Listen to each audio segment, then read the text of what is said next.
The courage to change your directions, to change your path. This is one of the most often asked questions that I get when I'm sitting down and I'm working and I'm counseling with somebody, or I'm trying to give insights. People want to quickly change their problems. They want a quick fix. They're like, hey, give me the 1, 2, 3. Give me the fastest way to get from point A to point B. They want to get out of their problem, and they want to get into success. They want to get from one angle to the next angle, and yet one of the problems that we have is that there's never really a quick fix. So here's what I would like to do. I would like to talk to you today about the principle or the universal law of the path. The principle of the path gives us the opportunity to be able to change our destination. It's the way in which we can get from point A to point B and actually get to where we want to go. Now, here's the problem with the path. The path is something that we have to decide where we want to go. Whatever road you're on is going to end at a certain destination.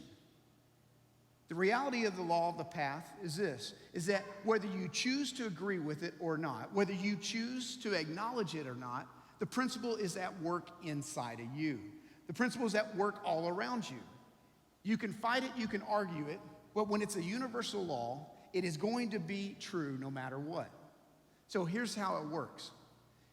The road that you're on has a destination. It has an end point. And that end point, if you don't like it, you can change the road. Isn't that a great thought? To be able to change your road, you get to choose where you want to go. But once you're on the path, you don't get to choose the end point. You don't get to choose the destination. So one of the things that we have to do is we have to begin to understand that the path determines our destination.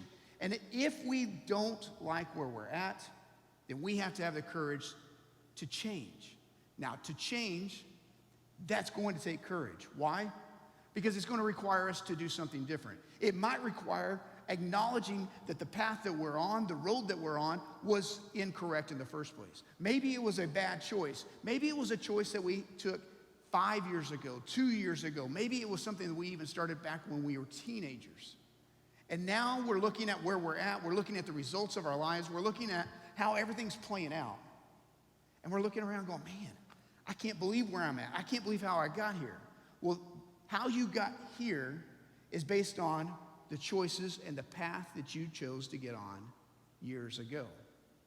Your path is going to be determined, and it's going to determine your destination. So here's what we have to do. We have to forget about good intentions and begin to look at the results. You see, good intentions will not get you to where you want to be. I can have all the good intentions that I want, but the reality is this. The road I'm on is going to end in a certain place, and my good intentions will never change the results. So if I don't like the results, it's not about good intentions. I have to change it. You see, it's kind of funny. I don't know if you've ever gotten lost. Man, I hate getting lost. Getting lost is one of those things that it just infuriates me. Now, here's what we know about getting lost. We never do it intentionally. And on top of that, we never do it with certainty. We don't know exactly where we got off the path. We can ask questions. We have to ask directions. And to me, as a guy, to stop and ask directions, are you kidding me? There's no way I want to do that. If my woman, she goes, hey, we're on the wrong path, guess what I'm going to say? Immediately, there's no way. I know where we're going. I know how to get there. Hey, why don't we put Siri on? Or why don't we put Apple Maps? I'm going, no, I got this. I know how to get there. But there always comes a point when we have to acknowledge where we're at. And that takes courage. To acknowledge where we've been, to acknowledge what we've been doing, and to acknowledge this is not where we want. And when we get to that point, then we stop and step back and say, okay, I need help. We ask for directions. We begin to say, what's the path? And it might require that we have to go backwards, go the other direction for a little while. And then when we get on the new path, everything begins to change, or the scenery begins to change, and it becomes uncomfortable for a little bit. And one of the reasons people don't take the new path, they don't change roads, is because they become afraid. The uncertainty. I'm going a new direction. I'm going a new place. It feels uncomfortable. The scenery doesn't look right. But as you begin to go a new direction, what's going to be exciting is that when you see that path, when you see that destination on the horizon, your energy begins to grow. It begins to rise up inside of you, and you begin to go, okay, here we go. It was worth asking for the directions. It was worth me having the courage to say, enough's enough. I want to go to a new direction. You see, one of the other things about the principle of the path is that whatever our attention, whatever gets our attention, sets the direction. Let me use the illustration of just, again, driving. And as you're on the road, and as you're driving, isn't it interesting how if something catches your eye and you begin to look over, immediately the car begins to go that direction? I know many of us can say, oh, no, wait, I can drive with my knees and I can be looking over here. I mean, for me, I can't multitask for anything. There's no way I could do something like that. But eventually, even if you kept looking to the side, the car is going to go to the side that you're looking at. Why? Because whatever gets our attention will cause us to have a new direction. As we're looking at our lives and as we're looking at setting a new path, one of the ways to create that new path and that new destination is that we're going to have to focus our attention on what we want. We're going to have to focus our attention on the new habit. We have to focus our attention on going the direction that we want and not the negative that's been in the past. You see, the principle of the path consistently works.